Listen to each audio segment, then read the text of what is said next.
Evet, yeniden merhaba cep hikayeciler, İstanbul meraklıları, gezi meraklıları ve diğer herkes hoş geldiniz. Bugünkü planımız çok basit. Kızıl Toprak'ta yürüyerek plansız bir şekilde her zamanki gibi buradan Hasanpaşa tarafına doğru gitmeyi ve önümüze çıkan ilginç şeyleri sizlerle paylaşmayı umuyoruz. Bir kere daha ilginiz için çok teşekkürler. Eğer bu videoyu yeni izliyorsanız lütfen kanala üye olun ve zile tıklayarak bildirileri açın ki biz de biraz algoritmadan ekmek yiyelim. Şimdi pilav ve ayran zamanı, kelimeler yetersiz. Birazdan maceramıza başlayacağız.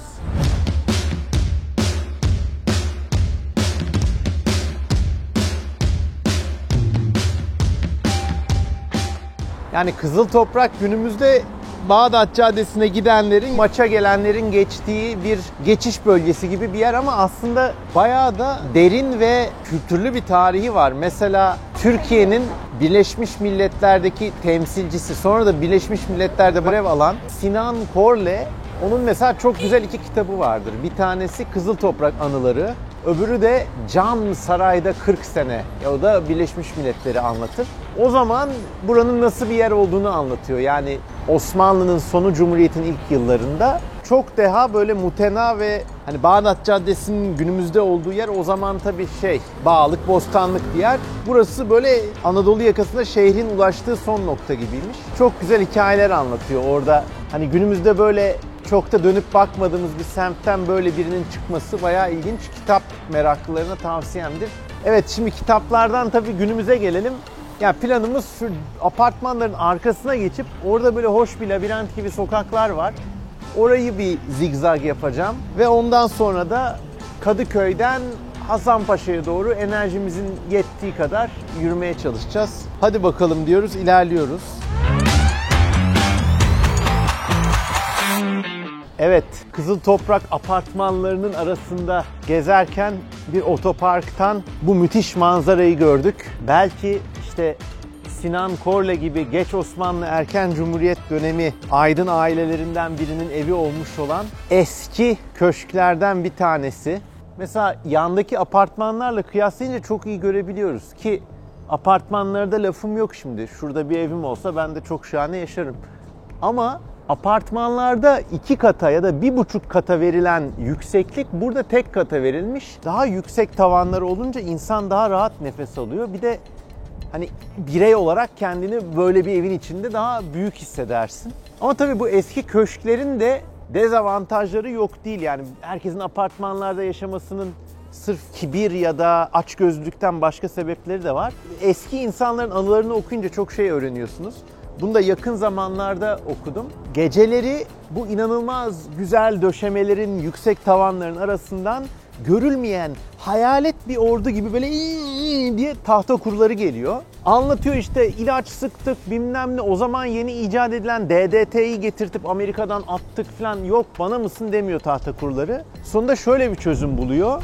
Yatağının ayaklarını ispirto dolu çanaklara koyuyor. Çünkü tahta kurusu tırmanınca içine düşüp ölsün diye. Bütün oda ispirto kokuyor ama diyor ki yok buna değer diyor. Neyse aman rahat uyuyoruz filan. 2 gece geçiyor, 3 gece geçiyor. Bir daha aman nasıl olur filan falan. Böyle yukarı komando gibi tahta kuruları çıkıyor, tamam mı? Adamın tepesine gelince de paraşütçü gibi, SAT komandosu gibi pıt diye kendini bırakıyor. Yani tahta kurusu bir şey, ruhtubeti bir şey, sürekli yenilemesi bir şey. Yani insan anlıyor bu ihtişamın daha pratik ve rahat olan betonarme yapılara nasıl terk edildiğini anlıyor. Yani çoğumuz belki o zaman yaşasak aynı kararı verirdik.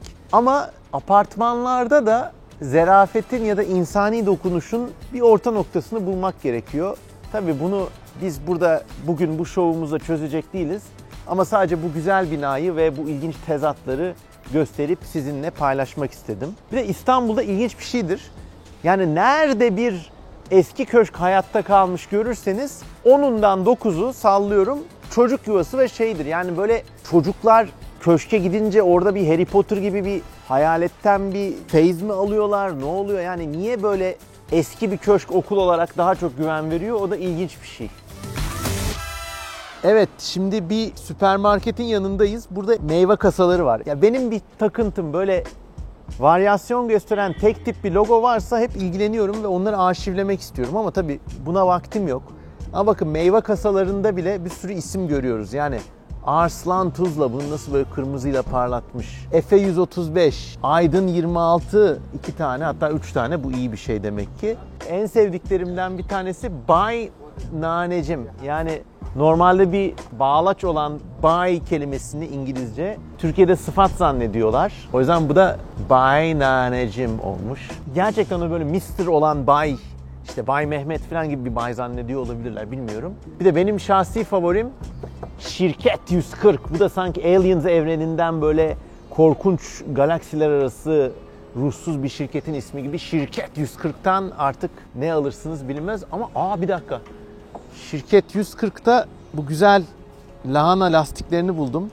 Neyse, bu saçma detayı anlatmayı bitirmeden önce şu çocukluğumdan kalan oyunu da bir size göstereyim. Bunu yapan varsa lütfen yorumlara yazsın. Şöyle geri gidiyoruz. Nişan al. Mr. Spock. İşte çok güzel bir his. Kaç yaşında olursanız olun. Neyse, bu saçma çöp macerasından sonra bu köşkün arkasındaki garip alana veda ediyoruz ve Kızıl Toprağı keşfetmeye devam ediyoruz. Bizimle kalın.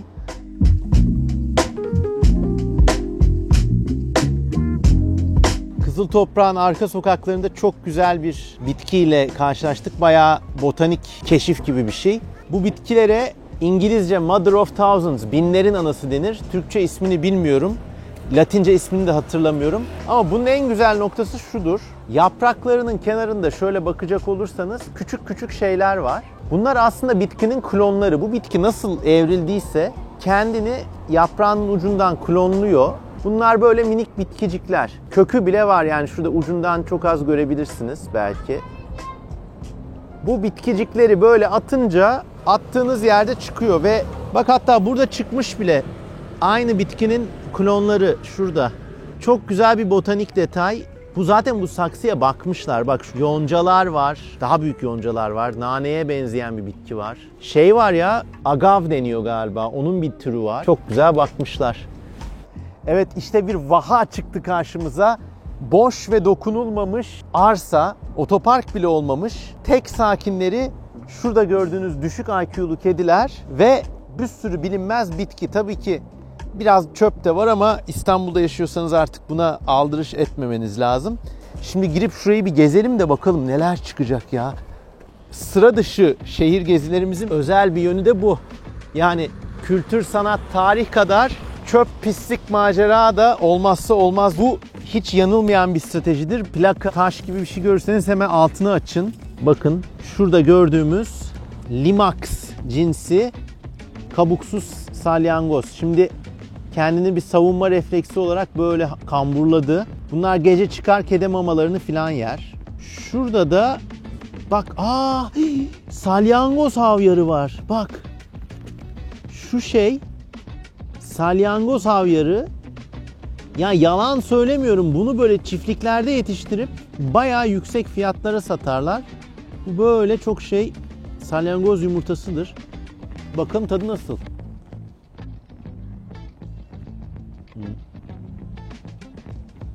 Ezilmiyor diş arasında. Şimdi pıtladı. Böyle en pahalı sushi'ye konulan parıltılı somon havyarını düşünün. Onun gibi tadı. Ama tabii şimdi benden görmeyin. Çöplükte bulduğunuz salyangoz havyarlarını izleyip de yemeyin. Sonra ben başıma iş alırım. Ama böyle yani çok pis mezbellik leş bir yerde bile bakmasını bilen gözler için ilginçlikler var. Ben bir tane daha yiyeceğim galiba ya. Oh. O böyle pıtlıyor ya ağız içinde, pıt pıt, oh. Güzel. Son yemeği olmuştu. Evet, bakalım artık akşam soluğu hangi hastanede alacağız ama değdi. Diyor ve kapatıyoruz. Yani bayağı pislik bir yermiş şimdi. Ben bile biraz iğrendim. Her yere bulgur dökmüşler. Burada ne? Kasap artığı var. Kediler o yüzden mutlu.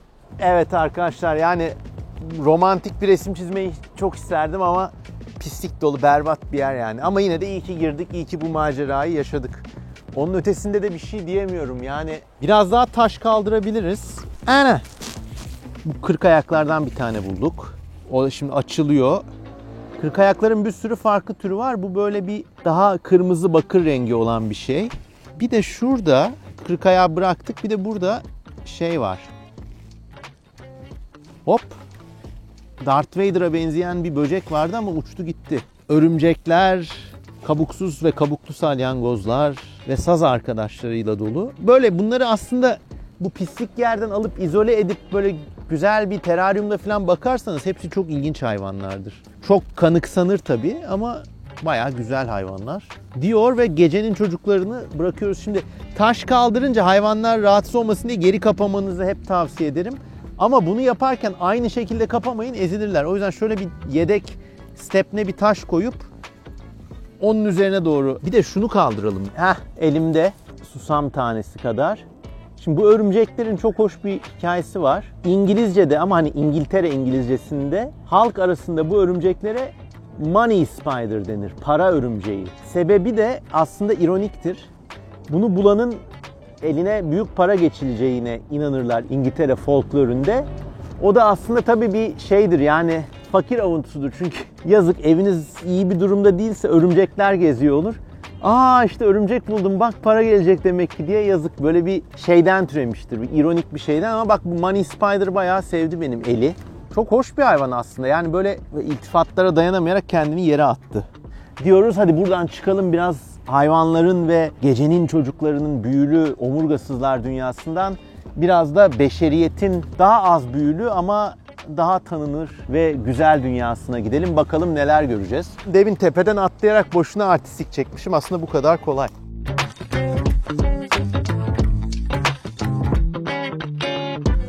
Bu yeni kentsel dönüşüme giren semtlerin değişim fırtınası içinde bu eski köşkler kadar biraz daha eski apartmanların da bence değeri var. Burada bak mesela 4-5 katlı asansörsüz büyük ihtimalle eski apartmanlardan biri. Yani köşk kadar ilginç bence. Büyük bir ihtimalle de birkaç sene sonra yerinde bulamayız.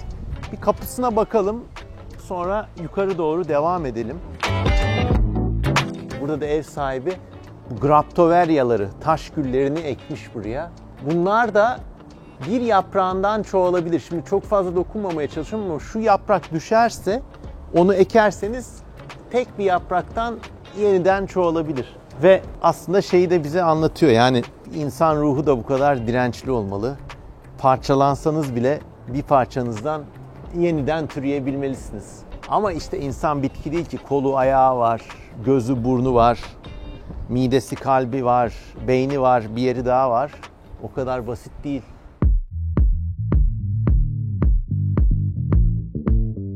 Şu tünediğim ağacın arkasında tek bir kare içinde Kızıl Toprağın bütün mimari tarihi aslında gözler önünde sayın seyirciler.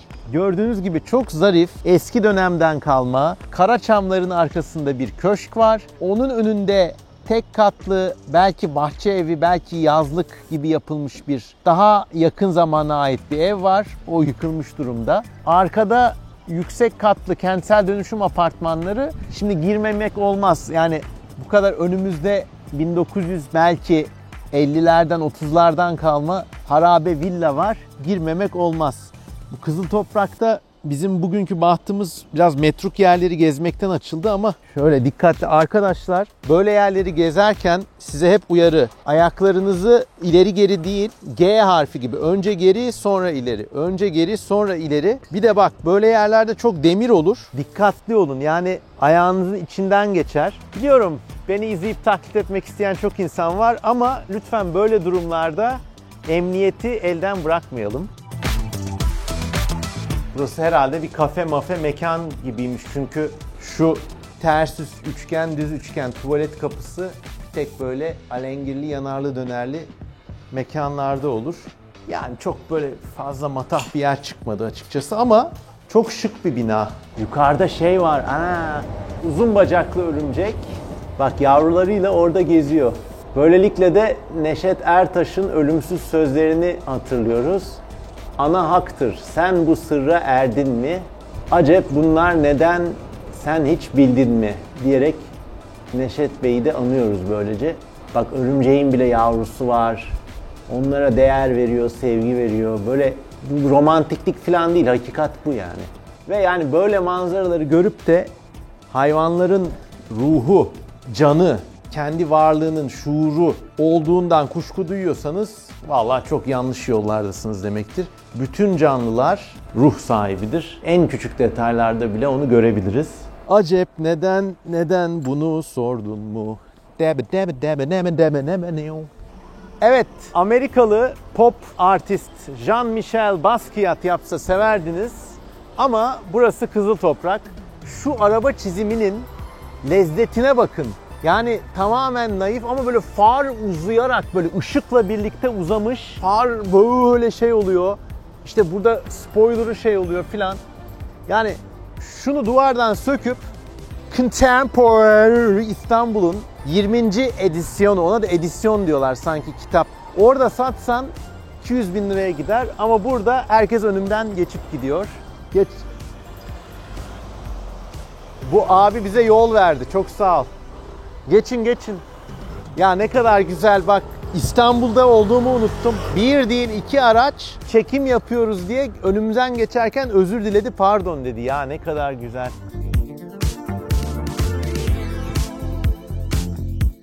Vay. Yani burada yine böyle belki de arabayı çizen aynı sanatçının bir eseri. Bu da motosiklet temalı ölümsüz eser. Yani bakın arkadaşlar, resimde gerçekçiliği unutun. Zaten gerçekçi bir şey yapmak isteyen fotoğraf çeker günümüzde. Adam böyle motorun coşkusunu, motora sahip olup binmenin, onunla böyle hızlı gitmenin coşkusunu nasıl böyle fışkırta duvarlara çizmiş ya. Çok tatlı yani. Kimseye laf etmek istemiyorum ama tırnak içinde eğitimli sanatçıların çok daha vasat eserleri var. Gerçek paralara alınıp satılan. Çok şahane yani, bu böyle adam motora binememiş ama boyaya binmiş, yani duvara binmiş, o hırsı da çok, o duyguyu da çok güzel yakalamış. Burada devam ediyoruz. Bu arada yani Kızıl Toprak Bienali bitti sanmayın. Burada da gerçek bir motor var. Gerçek bir dark artist var. Yani şahsen burada daha yüksek bir teknik beceri var. Yani bunu yapan arkadaş belli ki motorları ya da arabaları çizen arkadaştan daha eğitimli. Hatta yani Mimar Sinanlı falan olabilir. Ama böyle bir grotesk olmak için grotesk olma isteğini de görüyoruz. Yani güzel bir eser, laf etmeyeceğim de motordan daha az duygu uyandırıyor insanda. Burada şey demek istiyor sanatçı. Yani bakın ben ne kadar aykırı fikirliyim, ben ne kadar farklı düşünüyorum, gördünüz mü demek istiyor. Biraz kamerayı kendine çeviriyor onu yaparak. Motorlardaki sanatçının hırsını görünce abi böyle bir duygum var, vardı bir hayalim diyor. Tabii ki sanat subjektiftir, fazla tartışmanın anlamı olmaz ama ben onları biraz daha fazla sevdim. Ama bu da güzel yani. Evet, Kızıl Toprağın belki en güzel, en huzurlu yerlerinden biri olan Zühtü Paşa Camisi'nin önündeyiz. Ve burayı da benim en çok sevdiğim detaylardan biri de yani şu limonlu keke benzeyen çitlerin aralarındaki, işte artık buna ne denir, duvar babaları. Başka hiçbir yerde görmedim. Hangi mimar yaptıysa çok güzel olmuş ama gerçekten böyle çatal bıçak çıkarıp bir dilim alıp yemek istiyorsunuz. Evet, Ankaralı seyircilerimiz kesinlikle bu manzarayı Kızıl Toprak sokaklarının arasından tanıdık bulacaktır. Özellikle şehrin merkezinde, Çankaya, Kavaklıdere civarlarında her apartmanın önünde bunlardan vardır. Artı Çankaya'daki apartmanlar da Kızıl Toprak'taki bu apartmanlar gibi böyle birbirine dokunmayan ama alçak katlı bir planda. Ben Ankara'da büyüdüğüm için biraz tabii bu konuda belli tercihlerim daha yoğun olabilir. Ama bana çok Ankara'yı hatırlattı Kızıl Toprağın bu ara sokakları. Ankaralı izleyicilerimiz varsa lütfen bir yorum atsınlar. Biz de bu gezilerimizi sürdürebilelim.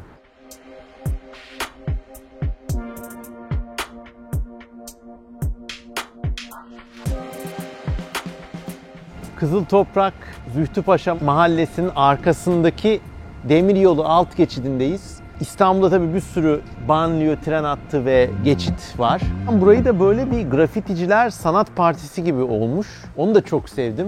Ve hatta Kadıköy bölümümüzde gördüğümüz dark artist dediğimiz kişi buraya da çok garip ve biraz da korkutucu bir eser bırakmış. Onun dışında ben bu grafiti işine bu kadar hakim değilim arkadaşlar. Burada eseriniz varsa Siz de yorumlara yazın ama bayağı çılgın bir yer. Yani bak orada maymun osuruyor, burada tırtıl geçiyor. Farklı ve renkli bir köşe. Vaktinde Alman mühendislerin Osmanlı İmparatorluğu için yaptığı Kızıl Toprak tren istasyonu gözüküyor. Günümüzde bu artık Marmaray'ın bir durağı bile değil, atıl kalmış. Böyle hayalet tren duraklarının çok güzel bir yönü var. Yani şimdi şey olmuş zaten galiba, üzerinde bir tabela görüyorum. Demiryolu Emeklileri Derneği Genel Merkezi olmuş. Zaten çok uzaktan tavla sesleri ya da okey taşı sesleri geliyor. Vallahi o yüzden olabilir.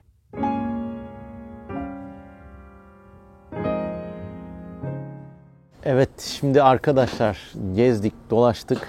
Kızıl Toprağın göbeğinde. Başladığımız yerden aslında çok uzaklaşmadık. Yani 1 kilometre falan gitmişizdir bütün gün boyunca. Şu anda asmaların altında Demiryolu Emeklileri Derneği lokalinde hayallerden çıkmış, İstanbul'un göbeğinde değilmişiz gibi sakin, güzel bir yerde işte bu 19. yüzyıl Alman mimarisinin gölgesinde artık çalışmayan hayalet bir tren istasyonunun dibinde çayımızı yudumluyoruz. Müthiş bir gezi oldu. Her zamanki gibi plansız çıktık. Ama bugün açıkçası ben de Akın da biraz yorgun uyandık. Yani ne yapacağız falan diye gezerken yine kendini nehre bırakır gibi akışa bırakınca teker teker karşımıza ilginç şeyler çıktı, güzel şeyler çıktı. Normal plan yapsak bulamayacağımız şeyler çıktı. O yüzden çok çok mutlu oldum. Bahtımız ilk başta harabelerden ve keşif gezilerinden açıldı. İşte bir sürü terk edilmiş arsalar, börtü böcek falan. Ama ondan sonra Kızıl Toprağın kalbine doğru ilerledikçe buradaki o eski ve bozulmamış sakin şehir dokusunu gördük. Geniş balkonlu güzel bir apartman vardı. Üst kattan orada oturanlar bize seslendi. Konuştuk, sohbet ettik. Dedim ki işte kentsel dönüşüme girecek mi burası? Yok dediler. Bu balkonu kaybedersek bir daha bulamayız dediler. Yani gerçekten bazı şeyler kaybedilince aynısını yapsam bile bulamıyorsun. O yüzden 70 yıllık bir apartman bir kez yıkılınca benzerini yapabilirsin ama aynısını yapamazsın. Aynı hissi veremezsin. O böyle en güzel ve en düşündürücü hatıram oldu Kızıl Toprak'ta. Bu gezideki highlightlardan biri de salyangoz havyarı tatmamız oldu. Hala pişman değilim ama bakalım akşam midem ne diyecek. Tadı çok güzeldi çünkü böyle en pahalı sushi'den daha güzel, leziz, tuzlu bir tadı vardı yani.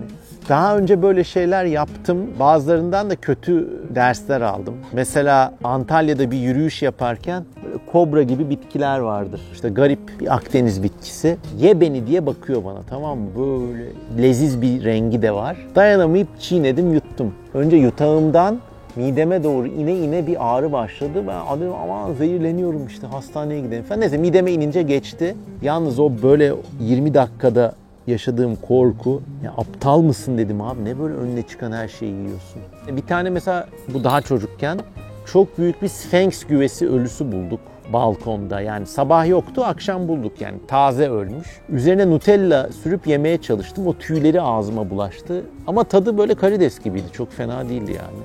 Niye bunu yapıyorum bilmiyorum ama işte o merak duygusunun biraz patolojik bir dışa vurumu olsa gerek. Siz yapmayın lütfen. Başınıza bir şey gelirse mesuliyeti bana ait değildir. Yatırım tavsiyesi değildir. Beslenme tavsiyesi asla değildir. Şimdi artık böyle garip bir bitki görsem ya da böyle ölmüş bir böcek görsem herhalde yemem ama pişman mıyım? Değilim. Ama siz olun, bilgi sahibi olmadan böyle şeylere kalkışmayın. Takipçilerimize son mesajımız: bu boş arazide gezerken işte Money Spider, para örümceği gördük. Money, where is the money? Hayatta herkes, inanın yani ben de, herkes bu konuda sıkıntı yaşıyor. Öyle bir dönemdeyiz ki bazı sorunların kolay çözümü yok.